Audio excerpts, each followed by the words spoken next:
Oi, gente! Tá uma bagunça aqui, manter essas meninas caladas hoje. Agora eu quero ver o que eu vou arrumar com essa Laura e com essa Ana Luísa aqui. Os meninos estão lá, tudo comportado. O Dedê, o Vini, estão tudo ali bonitinho, comportado, assim. Agora, essas duas bagunceiras aqui, eu não sei como é que vai ser. E na verdade eu não sei o que elas estão fazendo aqui, a não ser bagunça mesmo. Que elas não, as dizem que aprendem comigo, as inventam. Denis, Mari, vocês, o parceiro, que bonitinhos. Reconhecem onde eu estou, né? Pois é. Denis, já lembramos várias gravações hoje aqui. Oi, Renata, Laís, Débora, pessoal que tá entrando. Tainara também, minha aluna, bonitinha.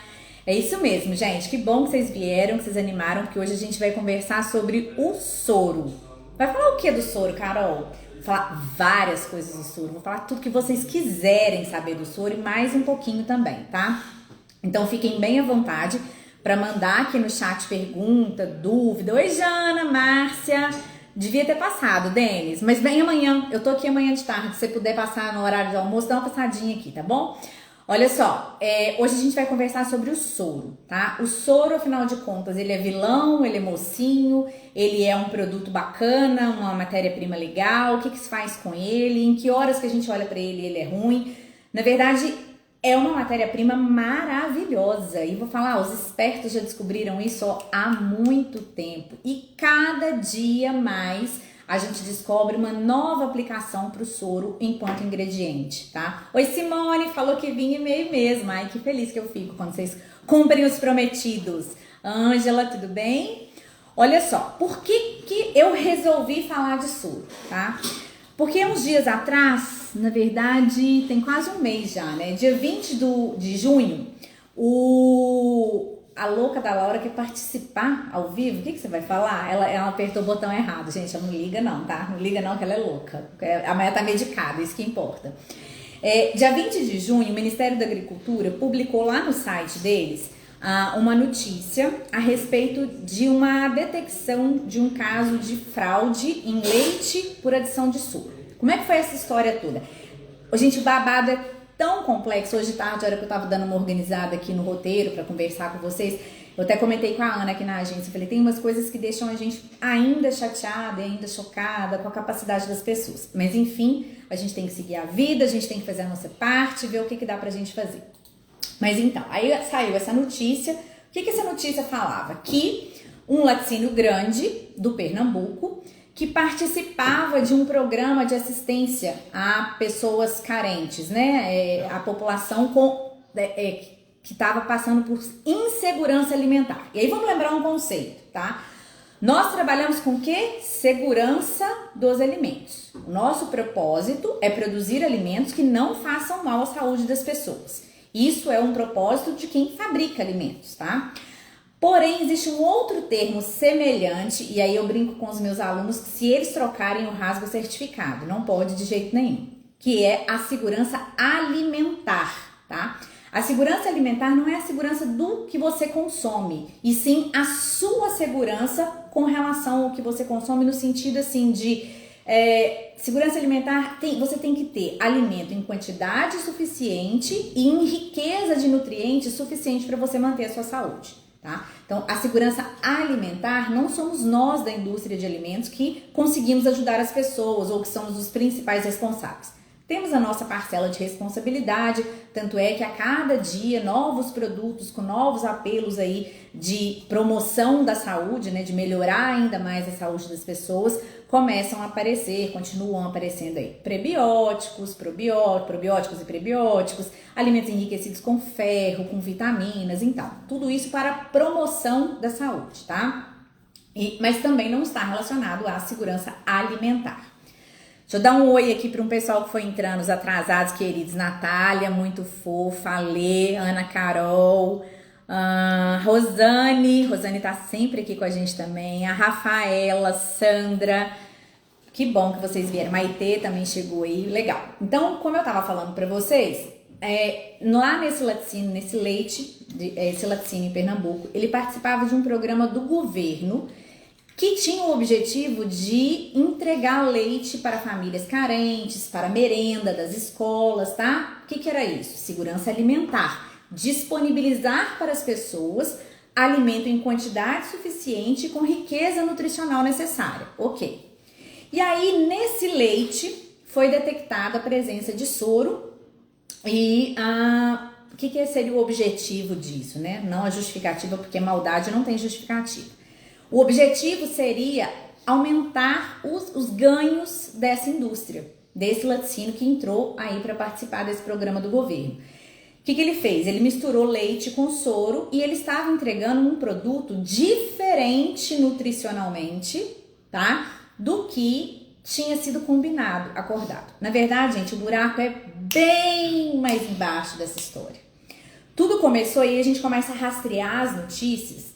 Tudo começou com uma investigação, com uma operação da Polícia Federal que estava investigando desvio de verba pública. E aí, esse leite destinado à alimentação de merenda, alimentação de pessoas mais carentes, principalmente merenda, ele é subsidiado pelo governo. Então, começou a desconfiar disso. E aí, teve uma operação, eu vou colar aqui, tá? A Polícia Federal começou a investigar desvios de recursos públicos numa operação chamada Operação Desnatura, que estava mirando, o foco dela era a aquisição de leite por pessoas, fraude, né, na aquisição de leite por pessoas em condição de risco de insegurança alimentar, ou seja, pessoas que não tinham condições de ter uma alimentação saudável, esse leite é destinado, e aí, então, começou a se investigar uma fraude de desvio de verba nessa história toda aí. E aí, rapidinho, a polícia começou a identificar quem seriam esses empresários, né? E um grande laticínio do estado, lá de Pernambuco, foi identificado como um dos envolvidos, tá? Esses crimes, essa primeira operação, simplesmente os crimes que estavam sendo levantados nessa simples investigação de desvio de verba. Nós nem estamos falando ainda da adição de soro ao leite não, tá? Estelionato, peculato, organização criminosa, obstrução à justiça, falsidade ideológica, lavagem de dinheiro e crime contra a saúde pública. Então são 7 alegações aí. Por isso que eu falei para vocês que quando a gente fala, lá em Pernambuco, a Polícia Federal e o Ministério deflagraram, ô Valdeci, eu acho que só você que tá sem áudio, o pessoal não tinha comentado ainda não, tá? Até vou dar um oi para um pessoal que chegou aqui, ó. Fabi entrou, Lara tá com a gente, mas não tá com a gente, que bom, conseguiu entrar, a Larinha lá. Opa! Quem mais que tá aqui com a gente? Deisiane. Oi, Fabi, deu até tchauzinho. Rayane, a Miriam. Nossa, Miriam, que saudade de você. Miriam tá falando de longe, tá lá de Rondônia. Kelly, o Valdeci, a Andressa, a Tatá, a Vanusa. Oi, Rosane.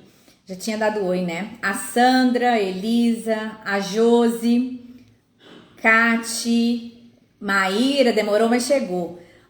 O Valdeci, o pessoal lá da Fazenda Timbaúba tá falando que o áudio tá bom, tá? Dá uma olhada aí. A Fabi também falou que tá bom. Oi, Edu. Milkbox, que tá querendo me matar de curiosidade essa semana. Que coisa, né? Obrigada, Josi. Não precisa ser fã, não. Só me diz que tá ajudando. Se estiver ajudando, já tá ótimo. Já vou ficar bem feliz. Oi, Maniele. Então, voltando, pessoal. Tudo começou até chegar nessa história de que tinha leite, soro misturado no leite, num programa do governo para entregar leite para crianças, né, em escola e tal. Tudo começou com uma operação muito maior. São 7 crimes investigados aí, tá? Nessa primeira operação. E aí, no final da história, quando descobriu que essa empresa grande de Pernambuco estava envolvida nesse imenso, esse monte de crime aí, eles foram investigar então a qualidade do leite e eles fizeram análise do leite e concluíram que aquele leite não era leite genuíno, era uma mistura de leite com soro. Aí eu pergunto pra vocês, mistura de leite com soro é ruim? Faz mal pra saúde? Sei lá, faz mal para a saúde, é pobre nutricionalmente? Não, nada disso, tá? Não tem nada a ver com isso. Na verdade, a mistura de leite e soro é um produto regulamentado pelo Ministério da Agricultura. É bebida láctea, tá? Que inclusive até acabei de fazer uma história agora há pouco, falando disso, né? Que o RTIQ da bebida láctea, inclusive, está passando por revisão. Mas mistura de leite com soro nada mais é do que bebida láctea, né? É uma parte da bebida láctea e leite e soro. E Milk Box, não poderia deixar de estar aqui comigo, mas tá comigo sempre, mas eu tô querendo saber quem é, tipo, quando vai revelar sua identidade? Beth, querida, saudade, há muito tempo que a gente não se fala. Então não é um produto que faça mal à saúde, não é um produto pobre nutricionalmente, muito antes pelo contrário. A grande questão é que se eu escrevo num rótulo leite, a pessoa compra leite, seja essa pessoa uma pessoa física ou o Estado, o que ela quer receber, pessoal? Qual é a expectativa dela? Qual que é o valor nutricional que está sendo considerado ali? Do leite, e não de uma bebida láctea. Então, aí é que está o problema. Essa que foi a fraude. E quando você mistura soro com leite, você tem um custo mais baixo, porque o soro, ele é um derivado de leite. Então, tipo assim, você já aproveitou uma parte do leite, ainda tem mais uma parte para você aproveitar. Então, é um ganho econômico, e aí é um caso de food fraude, conceito que nós já falamos por aqui, extremamente importante de se discutir, tá? E aí, vamos lá. Como é que o laboratório do Ministério da Agricultura descobriu que aquele produto, muito parecido, as crianças não notaram com certeza e tal, como é que ela descobriu que era um produto adicionado de soro? E aí vocês podem me dizer assim, porque ela fez a análise de caseíno macropeptídeo. Então, ela fez a análise de caseíno macropeptídeo, a gente já vai falar melhor sobre isso, e ela juntou o resultado da análise de caseíno macropeptídeo com outros parâmetros de qualidade que se espera do leite, e ela juntou 3 resultados, pelo menos, para concluir que o que estava ali era uma mistura de leite e soro. Por que eu tô falando para vocês?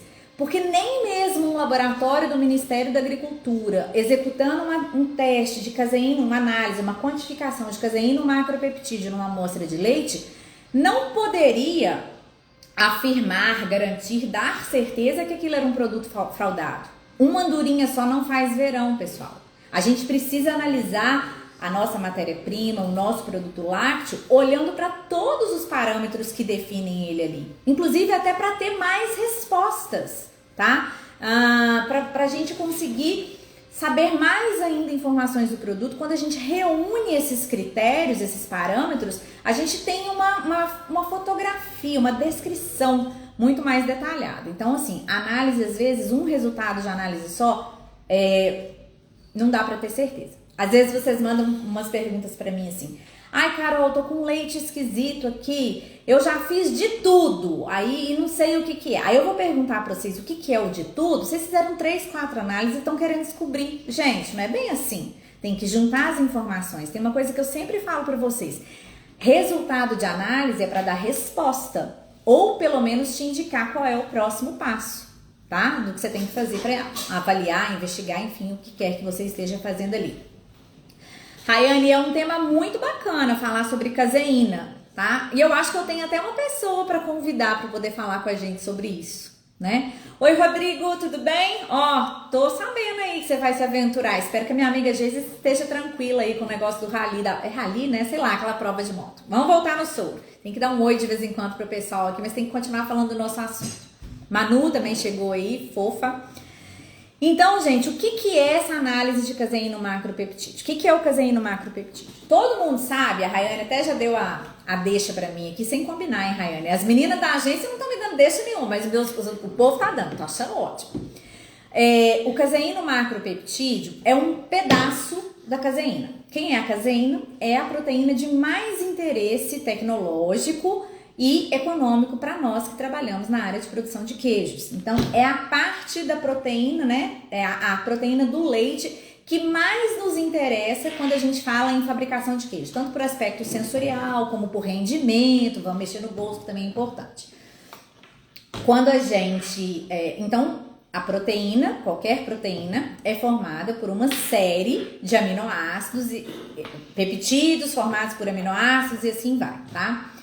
Um dos peptídeos que forma a caseína é uma ligação de vários peptídeos. Quando a gente vai fabricar o queijo e a gente adiciona o coalho ele é uma enzima. tá? Então, enzima, lembra? Substrato específico. Ela vai direto, mira e vai na ligação 105 e 106. Então, ela vai lá, tem uma cadeia de vários peptídeos, você tem o 105 e o 106, e tem um negocinho ligando. O coalho vem direto aqui, ó, ele é certeiro, e corta essa ligação. Acontece que entre o aminoácido 106 até o 169 é um macropeptídeo, é um peptídeo maior, de cadeia mais comprida. E, detalhe, ele é solúvel, é uma fração solúvel. Então, ela vai embora no soro, que é a parte solúvel. E o 105 e outros ficam presos, tá? Lá na massinha do queijo. Então, por isso que toda vez que a gente olha para um leite e fala assim, nossa, tem muito CMP, caseíno macropeptídeo, a gente fala assim, mas de onde que saiu isso? Porque isso só acontece, só aparece quando você quebra a ligação 105 e 106. Como é que foi que isso apareceu? Precisou quebrar. Que jeito que quebrou? Não, às vezes não quebrou, às vezes pegou o soro e misturou. Então, deu uma quantidade muito alta de caseíno macropeptídeo nesse leite lá da história, né, que eu contei pra vocês. E aí você podia dizer assim, mas será que veio só da quebra? Não sei, tá? Eles concluíram porque o teor de proteína total e o teor de gordura estava mais baixo do que o deveria estar. Soro tem menos, tem um tanto de proteína menor, né, uma quantidade de proteína menor do que o leite e uma quantidade de gordura menor do que o leite também. Isso é ruim? Não, pessoal, são produtos diferentes, tá? Então, quando você mistura um com o outro, você dilui essa quantidade de proteína e essa quantidade de gordura. Juntou que era um leite que tinha pouca proteína e pouca gordura e muito caseíno macropeptídeo, concluiu-se, então, por isso que era um leite diluído com soro. Então, são 3 resultados físico-químicos. 3.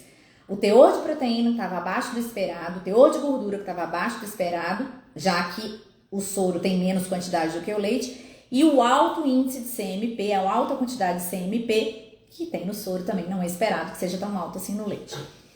Então, foi por isso que lá concluiu. E aí, há um tempo atrás, eu diria quase há uns 10 anos atrás, há 10 anos atrás, com certeza, nós tivemos um caso mais ou menos parecido e a gente falou muito da fraude de leite por adição de soro, principalmente em leite UHT, tá? E principalmente em companhias grandes que compravam leite de outras companhias grandes também, né? O chamado leite spot, que era uma fraude, podia ser, tá? Não vamos afirmar nada, mas podia ser uma fraude, porque se o cara tem, a minha fábrica quer comprar leite, tá? Porque a minha captação não tá dando conta. Aí ela quer comprar leite da fábrica da Laura.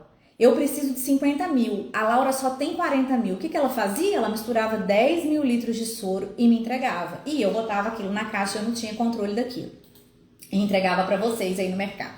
Então teve, há uns 10 anos atrás, até um pouco mais, teve esse problema, tá? Teve essa história aí, rolou e tal. E na época, a gente começou a falar muito de análise de CMP, análise CMP, análise CMP. Depois esse assunto deu uma boa de uma esfriada, apesar de ser um dos métodos constantes do manual de métodos de análise para análises oficiais de produtos de origem animal, leite, tá lá no manual do Ministério da Agricultura, a gente viu isso dando uma esfriada, tá? Tinha pouca gente fazendo. E agora esse assunto vai voltar. Vai voltar e vai voltar com tudo, porque é aquela história. Aonde há fumaça, há fogo, sabe? Então, quietou, ninguém tava... Então, vocês fiquem espertos, que é um assunto que vocês vão começar a ouvir falar. Talvez o fiscal de vocês comece a pedir isso para vocês e tal. E aí, como é que faz a análise de CMP? Primeiro, como é que faz? Existia, eu acho que ainda existe, faz algum tempo, um teste rápido disponível no Brasil, tá? Que era a Capilab que vendia, eu acho que ainda tem, eu não tenho certeza, que é um teste de tirinha lateral flow, parecido um pouquinho com o teste de antibiótico, parecido um pouquinho com o teste de gravidez, enfim, que a gente fazia. E esse teste era um teste qualitativo, semi-quantitativo. Então, você tinha, na época, você tinha até um padrão de cor para você entender a corzinha da linha que desenvolvia ali, se era 0, se era mais ou menos 30, 35, se era mais ou menos 70 miligramas, porque acima de 35, se eu não me engano, 30 ou 35, já é considerado excesso, e aí, como eu disse para vocês, desconfia-se da fraude por adição de soro. Tanto é que o Ministério precisou de mais 2 resultados aí para falar, era soro, tá? Mas o que está no manual de métodos do Ministério é um método por cromatografia. E aí eu pergunto para vocês, tem um monte de gente aqui que é da indústria. Tem gente que passeia em várias indústrias, né, Maíra? Maíra é uma consultora, chegou aí. Quantos laticínios hoje tem um cromatógrafo? Qual é a possibilidade de você estar lá com um caminhão de leite parado esperando para descarregar, tá? E você falar assim, peraí que eu só vou fazer aqui a cromatografia do leite para ver se tem CMP. O Edu tá falando, existe o teste, é bem caro e não muito preciso. Na verdade, a sensibilidade dele, Edu, ela é meio instável, vamos dizer assim, né? Cada lote, era assim, não sei se, parece que ainda é, pelo que você tá me falando, cada lote vinha com uma quantidade de cor diferente. Eu acho que esse Nédio é uma amigona que entrou aqui e que passou muito perereco comigo na época de 10, 11 anos atrás, com essa questão da fraude de adição de leite com soro. Só não quero falar com toda certeza, mas eu tô achando que esse perfil Nédio que entrou aqui é uma baita amiga que faz muito tempo que eu não vejo e que nós passamos madrugadas testando leite.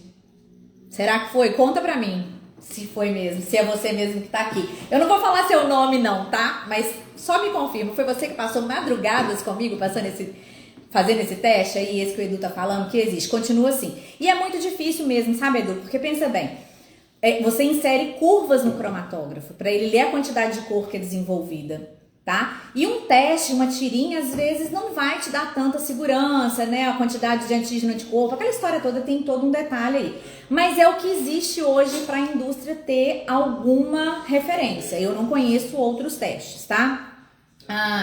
E aí, fazer isso por cromatografia, conforme está descrito, é inviável. Primeiro que é um equipamento muito caro, de uma manutenção muito cara.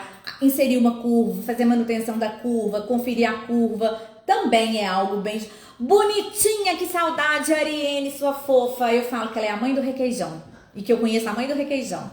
Gente, adoro contar isso para todo mundo. Saudade de você, tá tudo bem, né? Muito tempo que a gente não se fala, espero que esteja tudo bem. Então, pessoal, é impossível contar com a cromatografia para poder liberar o resultado, para liberar um caminhão, tá? E com mais, mudou.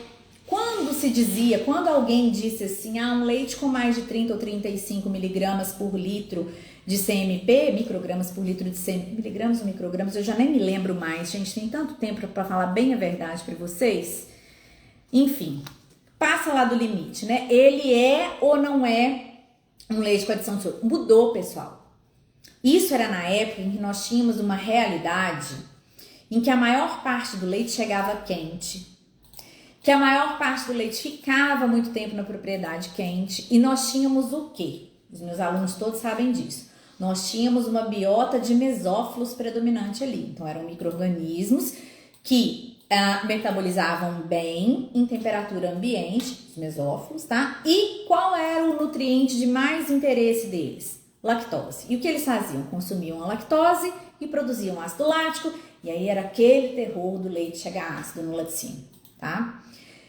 Eles não ligavam para a proteína, não é a proteína que tem que ser quebrada para liberar o CMP? Eles não ligavam para ela, os mesófilos nem ligavam. Aí, com a refrigeração do leite, a gente começou a entender que existiam micro-organismos que, apesar de serem mesófilos, ou seja, temperatura ótima de metabolismo, né, de funcionamento dele ali é em temperatura ambiente, temperaturas medianas, apesar disso, eles também eram ótimos em temperaturas de refrigeração. Eles só mudavam o tipo de alimentação. Então, assim, tá calor, a gente come lactose. Tá frio, a gente come proteína e gordura. Mais ou menos isso, tá? Pra gente formar desenho na cabeça da gente aí. Então, os psicotróficos, eles produzem enzimas proteolíticas, principalmente, e algumas lipolíticas também. Enzima proteolítica, o que vai fazer? Vai dar dentada na proteína. Vai que ele acerta 105 e 106 nessa dentada? O que vai acontecer? Um leite que não foi adicionado de soro, de repente vai ter um CMP, que houve um rompimento da ligação 105 e 106 ali na caseína, tá? Então, Quanto mais psicotrófico tem no leite, mais enzima proteolítica é produzida, mais dentada vai ser dada na ligação 105 e 106, vai ter liberação de caseíno macropeptídeo, mas a gente vai achar que tem soro misturado e às vezes pode ser que não tenha. Estão entendendo por que eu falei que só esse resultado não é suficiente pra gente falar tem soro? Tá vendo? Por que só ele não é? Porque não necessariamente a origem do caseíno macropeptídeo em altas quantidades no leite significa que eu botei soro ali. Pode ter sido por ação microbiana de um psicotrófico, principalmente que produz enzimas proteolíticas, tá? Rayane, não existe um padrão ideal de caseína, tá? Por legislação, no mínimo 2,9 de proteína. Mas a gente sabe que isso varia muito em função... Não pode ser menos de 2,9, é inegociável, tá? 2,9 gramas em 100 ml. Mas a gente sabe que, mesmo a gente tendo leites com muita proteína, muito acima disso, vai variar em cada época do ano. Então, não tem um padrão ideal. Se você perguntar isso para um queijeiro, ele vai falar para você assim, quanto mais melhor. Porque rendimento é aquilo ali que vai virar queijo, tá? Mas não tem um padrão ideal. O que eu sugiro para o pessoal é que conheça a matéria-prima que trabalha. Então, você pode, por exemplo, ao longo do ano, estudar o teor de proteínas característico das suas rotas de leite. Como isso? Através de uma análise físico-química simples, tá? Que é a quantificação de proteínas pelo método do Formol. Ela é muito simples e daqui a pouco eu dou essa notícia, tá? Então não vou falar agora não, vou falar daqui a pouco dessa, né? Daqui a pouco? Então tá bom. Você ia falar que espera um pouquinho. Aí hoje eu tô chique, hoje eu tenho equipe de apoio, produção. Hoje eu posso chamar produção, gente! Hoje eu tenho produção. Então, daqui a pouco eu falo melhor até sobre essa análise. Obrigada, Maíra, você é muito querida mesmo. Então, voltando, pessoal. Eu preciso, então, entender que o excesso de caseíno macropeptídeo no leite não é obrigatoriamente adição de soro. Então, tem que avaliar outras coisas. Aí a gente já falou que os psicotróficos, quanto maior, mais enzima, mais formação de CMP vai ter ali liberado no leite. Então, vamos pensar. Por que tem psicotrófico no leite? Como é que eu tenho a causa raiz do problema aí, tá? Você tá fazendo, Valdeci, pelo método Formol e não é bacana porque você consegue ir acompanhando, inclusive de caseína, porque você tem proteína total e você pode fazer caseína também, tá? Mas eu não vou dar muito detalhe disso agora, não. Isso mesmo, oxalato de potássio, tá? É um dos reagentes, é isso aí, esse método mesmo, muito bacana. Então, gente, se eu tô falando que um dos outros fatores que pode levar a uma alta quantidade de CMP no leite é o psicotrófico, aí vocês vão falar pra mim assim, Carol, mas se eu não comprovar que é soro, tá tudo bem, não tem fraude. Mas vocês acham que um leite com a degradação de proteína excessiva, provocada pela existência de uma enzima microbiana, e para ter essa enzima tem que ter, né, em quantidade suficiente, tem alta contagem desse micro-organismo, vocês acham que isso é um leite de qualidade só porque não foi fraudado? Não, né, gente? Não é um leite de qualidade. É um leite com alta carga de psicotrófico. Vai dar um produto bom? Não vai. E não é só por causa do rendimento. Porque as danadas das enzimas proteolítica e a lipolítica também, elas provocam alterações no sabor dos produtos depois, da textura dos produtos depois. Você tira completamente o seu produto do padrão que você está acostumado a entregar para o seu cliente, tá? E como é que a gente evita, diminui, sei lá, reduz, controla, mitiga, alguma coisa, palavra para motivar a gente aí, essa questão da contaminação por psicotróficos? Primeira coisa é a higiene. Primeira coisa, gente, procedimento de higiene. E aí já vem a Carol falar de novo que é BPF. Eu vou falar isso até o último dia da minha vida. Sempre vai ser BPF. Olha, eu não vou dizer sempre, porque sempre é pesado, né? Mas na imensa maioria das vezes, os problemas de qualidade que a gente tem estão travados em BPF, até porque BPF é um tripé, né? Procedimentos padronizados, higiene e procedimento padronizado, higiene e conduta de pessoal. Então tem que cuidar disso aí, higiene pessoal, isso mesmo. Deu um branco, ó. A pessoa tá concentrada no soro, né? Então, pessoal, primeira coisa é a higiene. Higiene na obtenção do leite. ordenha, equipamento de ordenha, na conservação do leite na propriedade, higiene do tanque, manutenção da temperatura dentro do padrão. Por que a legislação falou assim, ó, o leite lá na propriedade tem que ficar no máximo a 5 graus e no máximo ser recolhido a cada 2 dias? Porque abaixo de 5 graus, até 2 dias, a carga de psicotrófico não vai multiplicar, não vai aumentar em quantidade suficiente para produzir as enzimas que vão deteriorar o produto. Entenderam? Pegaram o fio da meada aí?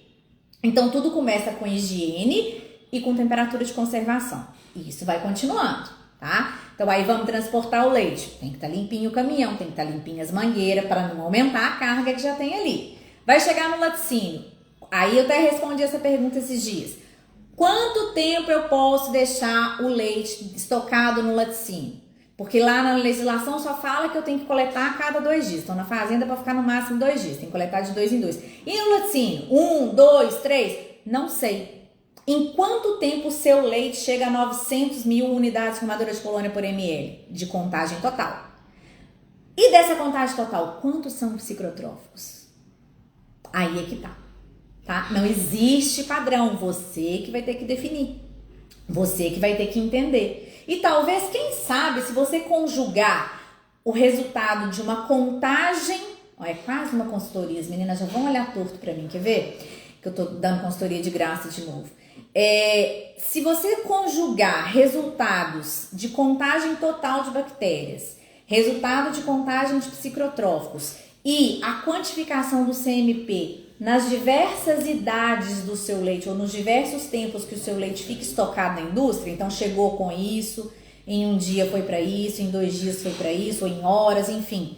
Você vai chegar à conclusão que o seu leite tem X de validade, de shelf life, seu leite cru estocado, e que mantém a qualidade, tanto em termos de integridade da caseína, que vai dar um bom queijo e tal, como na questão de contaminante biológico também. É legal, 3 coisinhas aí, ó, super bacanas pra gente juntar e fazer um estudo. Ai, já quero. Alguém deixa eu brincar no seu parquinho aí? Alguém convida pra eu ir aí brincar no parquinho? Eu já vou querer. Olha, a Mames entrou, falei tanto dela hoje, ela entrou. Olha que bonitinha. Então, pessoal, Américo, sumido. Achei que eu ia te encontrar outro dia lá em Bauru, que a gente sempre cruza por lá e no fim não encontramos. Então, pessoal, a pesquisa de fraude por adição, a fraude de leite por adição de soro ou o alto índice de CMP, independentemente se vem de adição de soro, se vem de ação de micro-organismos que produzem enzimas proteolíticas, não interessa. Tudo aí vai cair a qualidade do leite, tá? Tudo aí não indica que o leite é uma coisa boa. Mas até agora eu só tava aqui falando mal do soro, né? Falando que ele isso, que ele aquilo, que ele aumenta. Mas, pessoal, a gente tem que lembrar que o soro hoje é uma matéria-prima riquíssima, com inúmeras possibilidades. Quantas coisas hoje, quantos ingredientes, quantos alimentos hoje são feitos com soro? E a indústria, não faz muito tempo, percebeu o valor e essas possibilidades. E aí a gente hoje vê que tem um monte de gente que produz queijo, e já até comprou concentrador de soro para conseguir vender essa matéria-prima, porque não só outros laticínios compram leite concentrado, mas também indústrias de outros tipos de alimento, panificação, doces, né? Se você pegar, e aí eu acho que todo consumidor devia pegar o hábito maluco de ler rótulo, né? Gente doida, e a gente contamina o povo tudo tá lendo rótulo aqui agora nessa agência, tá? Tira foto, manda pra mim, pergunta, dúvida, se chora de rir, gente. Se a gente começar a ler com atenção os rótulos dos alimentos que a gente consome, não só os lácteos, tá? Em geral, vocês vão perceber que o soro, ou o isolado de soro, o concentrado proteico de soro, ou o soro concentrado, ele vai aparecer em muito alimento. E em muito suplemento também. O meu médico me passou umas vitaminas, porque a gente, quando vai ficando velha, a gente tem que tomar vitamina. Zaninha, você não sabe disso, né, querida? Zaninha, minha prima querida que entrou aqui, ela não sabe disso, porque ela é jovem, ela não toma vitaminas, mas ela já ouviu falar, né? Então, pois é.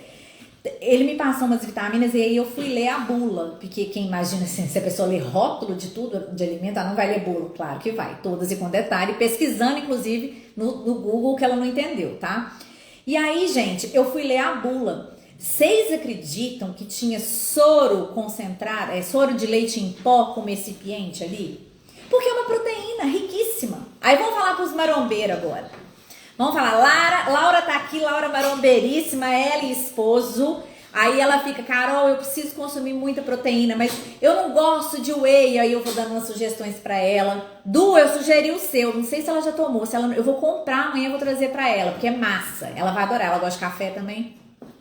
Então, pessoal, a gente vê muito aí, né? Esses dias atrás teve até uma pesquisa. Você sabe qual que é a bebida mais hidratante? Não se assuste, mas não é a água, é o leite. Maravilhoso o leite, eu também acho, tá? E o soro de leite, que durante muito tempo foi visto como lixo, como subproduto, como coisa de pobre, né? Porque, tipo assim, rico consome iogurte, pobre consome bebida láctea. Não tem nada a ver isso. Realmente o custo da bebida láctea é menor, mas assim, bobo é o rico que não consome a bebida láctea, porque tá cheio de whey protein na bebida láctea.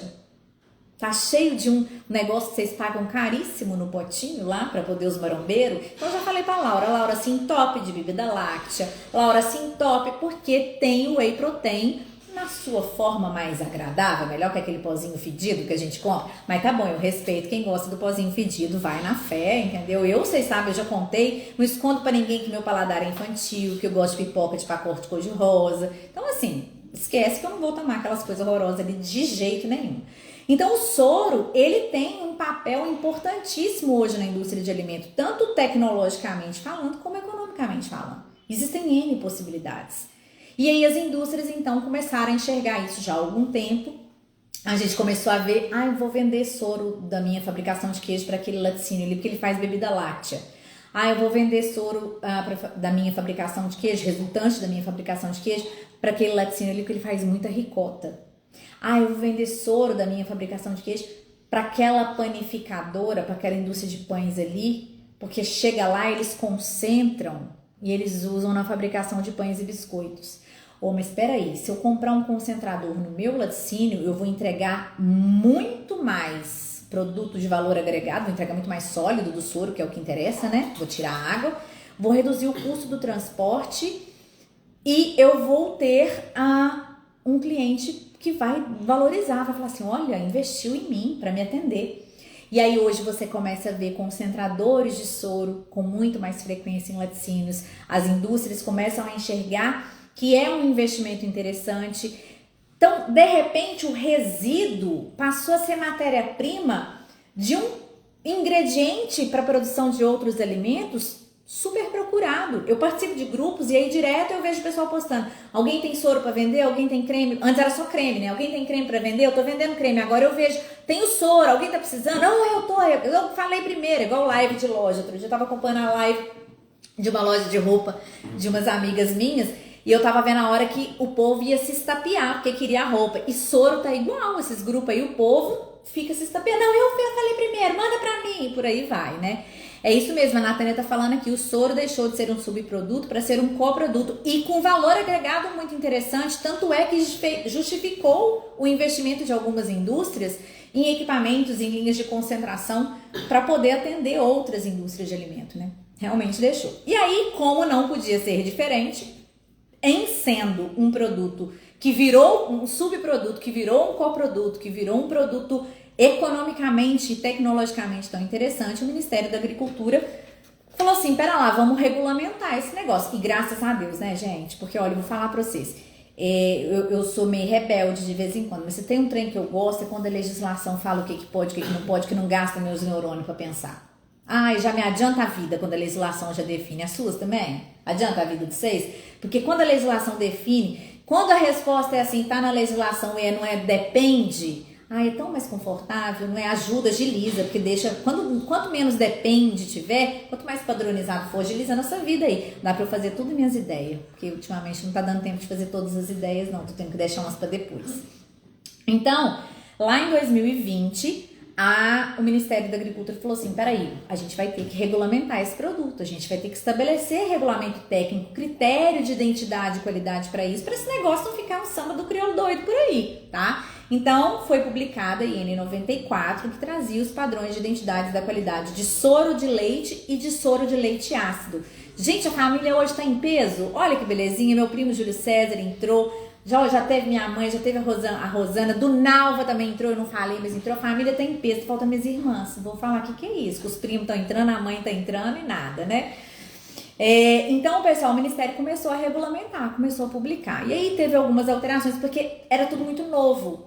Então teve uma alteração, depois veio uma outra portaria que incluiu acidez, aí tirou acidez de novo. Pra falar bem a verdade pra vocês, ainda tem umas coisas no limbo aí. E por que eu falo isso pra vocês? Eu já trabalhei em laticínio, todo mundo sabe, não tem muito tempo, inclusive, que eu saí. E nos laticínios que eu trabalhei, principalmente nos 2 últimos, Du, você é um trem de doido, eu tô morrendo de saudade, morrendo mesmo. Nos laticínios que eu trabalhei, principalmente nos 2 últimos, que aí já tava mais essa história da comercialização do soro como um negócio, né? E não como deixa eu vender para não ter que tratar, porque o tal do tratar soro eu brincava quando eu era mais nova, não muito mais nova, mas assim, eu já tava, como diz o outro, com o corpinho na missão aí de laticinista, tá? Eu brincava assim, se algum dia eu tiver que montar um laticínio pra mim, eu vou montar de iogurte e vai ser tudo feito à base de leite em pó, porque eu não quero resíduo. Porque ter uma ET, quando eu comecei há 21 anos atrás, ter uma estação de tratamento de efluentes, era um negócio assim tão... Nossa, só gente com muito dinheiro, empresa muito grande consegue. Hoje não tem... É critério, né? Condição sine qua non para se ter uma indústria é conseguir tratar os resíduos que essa indústria gera. Mas antigamente não era bem assim não, tá? A Beth tá falando que não foi tão fácil assim. Foram 6 anos de luta para publicar um RTIQ que foi mudado nem sei quantas vezes, né? Não foi nada fácil, demorou. Como tudo vem demorando, né, gente? Mas enfim, a gente não pode desanimar, a gente tem que continuar, vai dar tudo certo. E aí, eu sempre falava isso, eu não quero, tudo bem se eu tiver um laticínio um dia, mas não pode ter resíduo, porque eu não quero ter esse trabalho. Então, aquilo que era lixo, que era resíduo, que era difícil de tratar, que era um problema para eu resolver, de repente virou um produto, um alimento, mas precisava regulamentar, tá? E aí veio, então, essa regulamentação. E aí, por que a Jana até falou, tem muita coisa no limbo, mas vai melhorar isso aí. Por que tem? Porque existe um regulamento técnico, tá? Mas as indústrias, elas podem ter outros parâmetros, além do regulamento técnico, outros parâmetros de qualidade, físico-químicos e microbiológicos, que são importantes para o produto onde elas vão aplicar o soro como ingrediente.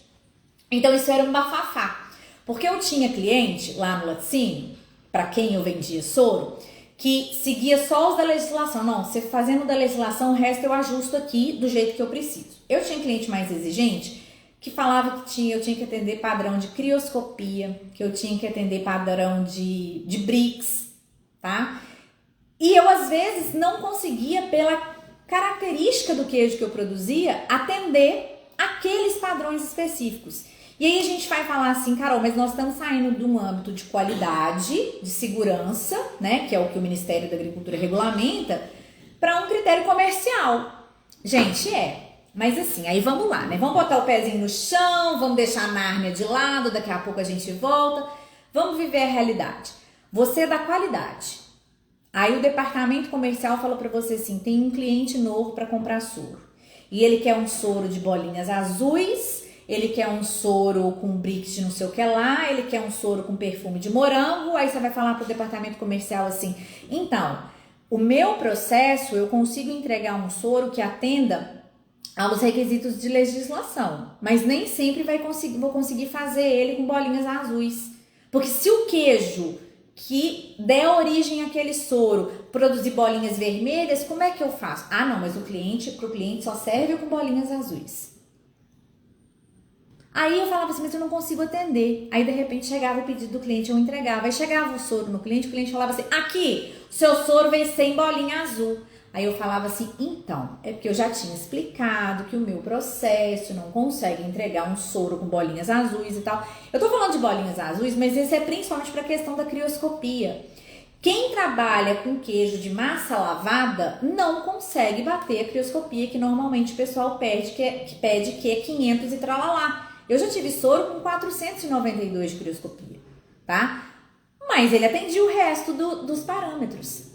Porque nesse caso, quando eu tinha esse soro com 492, com 501 de crioscopia, era um soro obtido por massa de fabricação de queijo de massa lavada. E aí, gente, é uma questão comercial, tá? Eu tô regulamentado, eu tô atendendo o que a legislação pede, mas eu não consigo atender. É tipo assim, eu adoro comprar em loja tal, mas lá não tem o meu tamanho. E aí?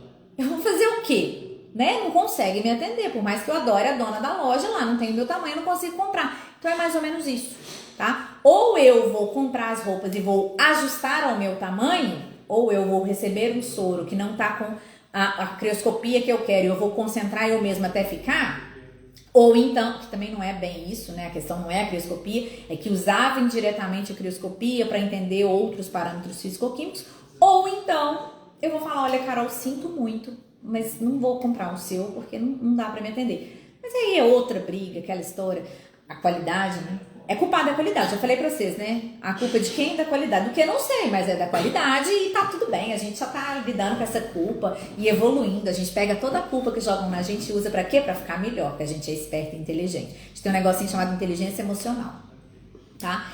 Então, assim, mesmo tendo o que a Beth comentou, né? São 6 anos lutando pra se ter um regulamento técnico e ainda tem muita coisa que não tá definida e ainda tem exigências específicas.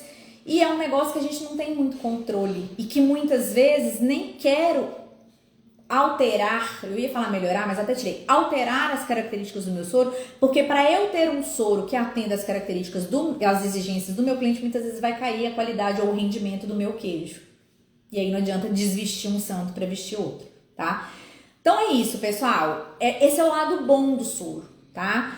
Na verdade, o soro ele não tem um lado mau. O lado mal, o lado negro da força, né? É que assim que fala Star Wars, né? Cadê a Babi para ensinar para nós? O lado negro da força aí, na verdade, são as pessoas. É quem ainda não... Tanto as pessoas que pegam um produto... Gama, seu sumido! Você vive neste país, Gama? O nosso fuso horário é o mesmo? Seu cara de pau! Dei 2 puxões de orelha e 4 chineladas nele agora, porque ele desapareceu e eu tô com saudade dele. A Laura tá morrendo de rir. Só que ela entende, porque eu xingo ela também, entendeu? Então ela entende, é que eu não tô acostumada a xingar ele em público, assim, mas o Gama a gente pode se xingar em público, não tem problema. Ele é um profissional fodástico, você não tem noção, muito bacana.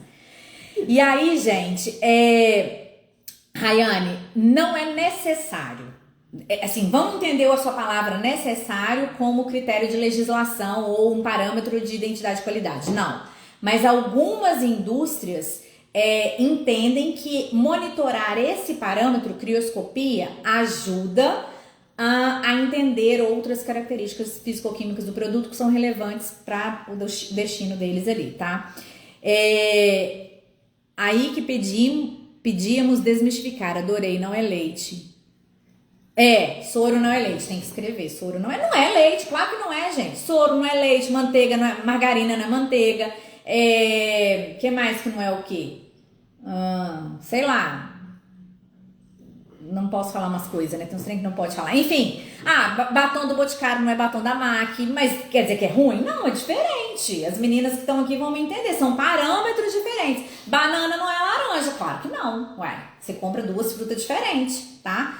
Então, assim, é bem por aí mesmo. E aí, gente, o que eu tava falando? Até esqueci agora. Porque eu xinguei todo mundo, respondi os outros.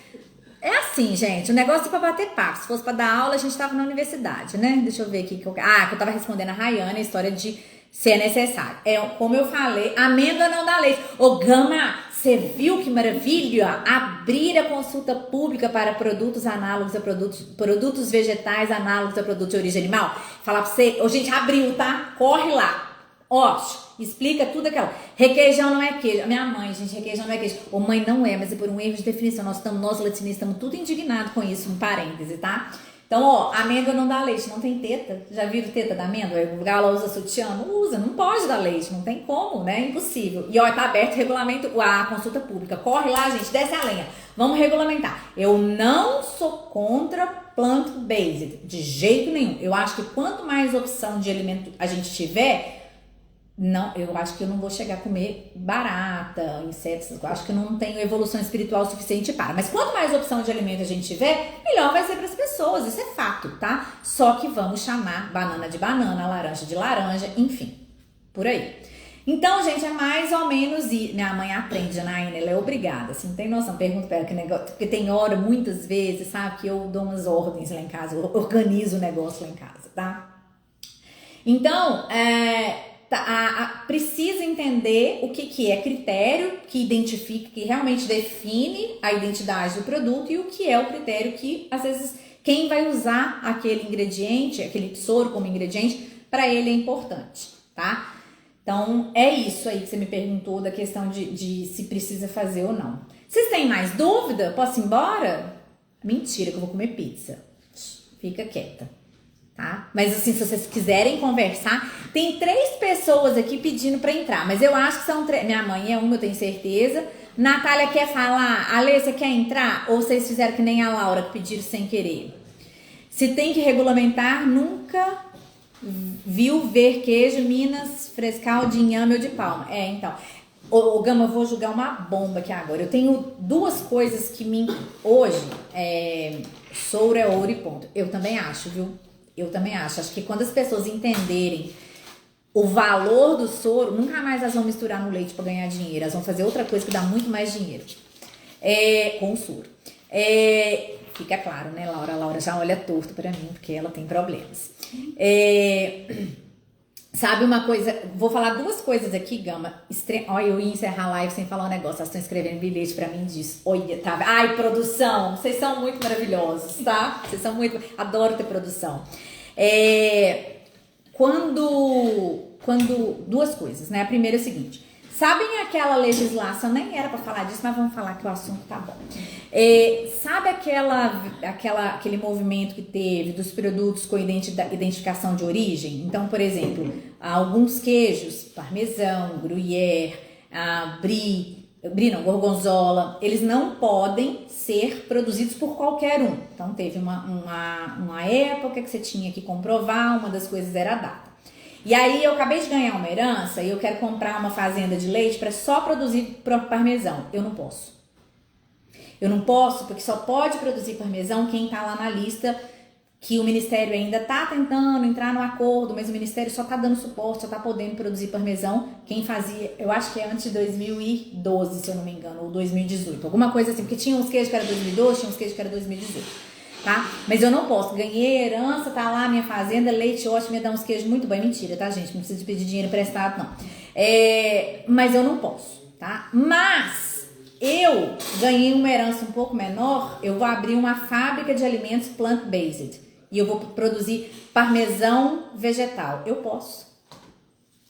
O mundo é injusto. O mundo é muito injusto. Por que você pode? Tá? Outra coisa. Tem até um documento rolando por aí a respeito de uma iniciativa do Ministério da Justiça a respeito de rótulos de alimentos. Eu vou até falar sobre isso esses dias pra frente aí, tá? Sobre rótulos de alimentos que confundem o consumidor. Então, um trem com o mesmo nome que não é a mesma coisa, isso não confunde o consumidor? Então eu acho que tem que regulamentar, tem que existir regulamento e pronto, acabou, tá? A Natânia tá falando, acho que o creme de leite tá valendo mais que ouro que o soro. Páreo tá duro. Quando eu dou treinamento de análise físico-química, Natânia, às vezes eu até falo pro pessoal que a proteína é o queridinho da fábrica, né? A gordura é o tio Patinhas, é o primo rico. Mas hoje eu posso te falar, o soro tá ali pau a pau. A briga por conta de soro tá imensa, viu? É 2011 o parmesão, né? O Beth tá me ajudando a falar, a lembrar aqui as datas. Eu tô péssimo pra lembrar a data. Gente, mas assim... É idade, não tem jeito. Nem o Botox não resolve essa parte, tá? Então, assim, tem uma outra polêmica. Uma das dúvidas existenciais que eu tenho é essa questão aí. Por que eu posso abrir uma fábrica de parmesão vegetal hoje e eu não posso abrir uma fábrica de parmesão queijo, produto oriundo, aquelas coisas todas, definição legal. Então, tem um pouquinho de rebeldia quanto a isso. Agora, a outra, eu não vou falar, não, porque vocês vão começar a achar que eu tô conspirando contra o plant-based e não é opção de vida, já falei, cada um consome o que quer, me deixa quieto com minhas pipocas do pacote cor-de-rosa, tá? Mas o outro outro dia eu conversei com uma professora minha, ela falou assim, não pode ficar perguntando muito essas coisas que confunde porque a gente não tem resposta. Mas um dia eu conto a outra minha dúvida existencial. Então deixa eu dar o recado que eu tenho que dar com as meninas, minha produção. Ai, gente, produção 4 pessoas hoje, produção é importante. Então, lembrando, como é que é mesmo que eu tenho que falar? Ah, da aula. Olha só, vocês sabem que eu tô com um curso aberto, inscrição aberta para um curso. Vai embora, não vai reclamar depois que eu não dou nada de graça para ninguém. Fica aqui. Vocês sabem que eu tô com um curso de elaboração de plano de inspeção por amostragem para a indústria de laticínios aberto. Não sabe? Sabe? Não? Depois vocês procuram lá no feed. Faça favor de procurar, tá? Não vou ficar também respondendo tudo de gente preguiçosa que não gosta de procurar as coisas, não. E o link tá na bio desse curso. Pô, não precisa procurar muito, não. Vai no link da bio que vocês vão entender o que é o curso, tá? E aí, tem 3 grupos de pessoas. Tem as pessoas que entendem a importância de se ter um plano de inspeção por amostragem que dê respostas claras, que oriente, que garanta. Tem esse grupo de pessoas. Tem um grupo de pessoas que não tá sabendo nem do que eu tô falando. O que é isso que a Carol tá falando? Como eu passo no cabelo, tá? E tem um outro grupo de pessoas que acha que tá tudo bem, que o que fez tá bom. Para esses 2 grupos de pessoas aqui, ó, que não sabem se come ou se passa no cabelo e que acham que o seu tá muito bom, você tá brilhando, vai ter certeza, então, que dia que é? Terça-feira, né? Terça-feira da semana, a produção tá cochilando. Terça-feira da semana que vem, 7 horas? 7h30. 19h30. No meu canal do YouTube, sim, eu tenho um canal do YouTube, pra quem não sabe, tem lá todos os vários vídeos, tá lá, de bobeira também tá lá, tá? Tem um canal no YouTube. Vai lá, Gama, depois eu conto pra você dessa parte aqui, tá? Um beijo, obrigada por ter vindo. Então, lá no meu canal do YouTube, semana que vem, terça-feira, dia 11, às 19h30, eu vou exibir gratuitamente 0800. Quem entrar no canal vai assistir a aula 5 desse curso, que é o início de tudo da vida de um laticinista. Nesta aula eu estou ensinando a elaborar um plano de inspeção por amostragem no recebimento do leite. Por que eu escolhi essa aula para disponibilizar? Para vocês entenderem como é que faz, para vocês entenderem que não tá tudo bem, que não tá tudo certo, que pode melhorar, tá?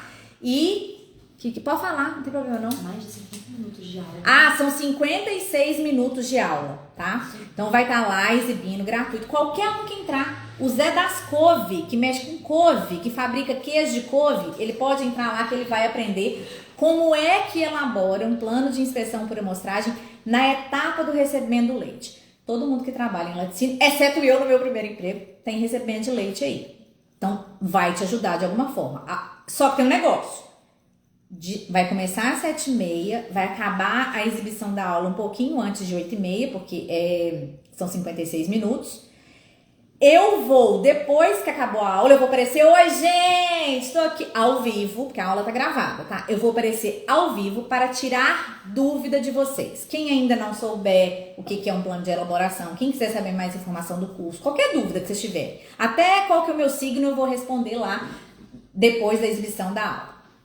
De 7h30 até 9 horas, estarei com vocês gravado e ao vivo, tá? Na verdade, durante a exibição eu vou estar lá, então se vocês mandarem pergunta no chat do YouTube, eu vou responder também, tá?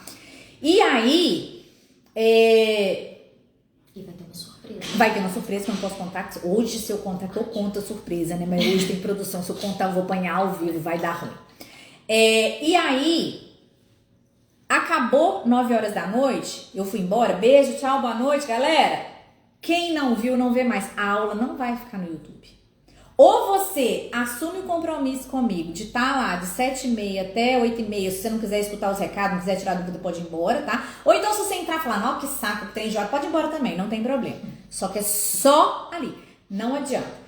Eu não vou liberar aula nenhuma desse curso mais de graça. É só essa, porque tem muita gente que tá me mandando mensagem, Carol, ainda não entendi direito, Carol. Então, assim, não tem melhor jeito de vocês entenderem o que é vendo uma aula do curso para entender o que é o curso. E aí vocês vão tomar uma decisão, eu não vou investir aquela riqueza de R$ 357,70. Gente, falar uma coisa para vocês muito honesta, que vocês sabem que eu não tenho trava na língua, tô tão arrependida de ter botado esse preço no curso. Porque, ó... Vocês nunca viram nada parecido. Vocês podem jogar no Google e encontrar plano pronto para vocês copiarem e colar. Mas vocês nunca viram, não existe curso nenhum que ensina daquele jeito que eu tô ensinando. Então, enfim, vai lá. Não vou falar mais, não te falei muito, né? Quem quiser que vai, se tiver curioso que vai. Se eu não conseguir convencer até agora, não vai ser em 56 minutos dando aula, mas enfim. Então, assim, 7h30, dia 11, no meu canal do YouTube. O link tá na bio do canal do YouTube também, não tá? A gente vai colocar também. Então tá. E o Instagram está me avisando que eu só posso falar mais 25 segundos. Ele é feio, né? Que coisa horrorosa. E eu nunca tinha me avisado. Às vezes eu parava desesperada antes. Hoje ele tá me avisando. Pessoal, é isso, tá? Obrigada por quem esteve aqui comigo. Esta live, sim, fica gravada e disponibilizada, tá? A de semana que vem, só para as pessoas que marcarem na agenda e não perderem o compromisso. Obrigada, boa noite. Beijo, tchau, tchau. Me derruba.